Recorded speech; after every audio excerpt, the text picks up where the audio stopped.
This is a strategy we see all across the nation in which there's so many election day tactics to prevent certain groups from voting. So if you don't want a particular community to vote, well, you reduce the number of precincts, you change their location to confuse people, you put it where there's not convenient parking, you understaff it, you reduce the number of machines in that precinct so the lines are longer, and even false information is sometimes circulated about the day and location of voting to get people to go to the wrong place and miss, and all of which is why early voting and vote by mail are an important antidote to these types of strategies. So it highlights the challenges that shouldn't occur. Well said. Yeah, I mean, I can't, now Jeff's state does a lot of vote by mail.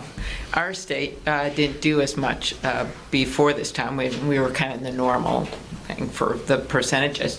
But, so we had a lot of people that register the same day, vote, and I've never remembered any polling place changing.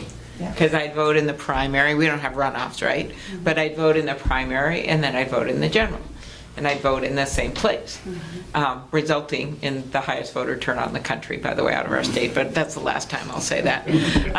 But there is one reason before I get to Rebecca and David that it's relevant, is that Stacey was talking about of having this, it is an American issue, it's not a partisan issue. That's right. In our state, with these same-day registrations, some of these things that we've got in the For the People bill, we have had consistently highest voter turnout, but over the time we've had those types of provisions in place.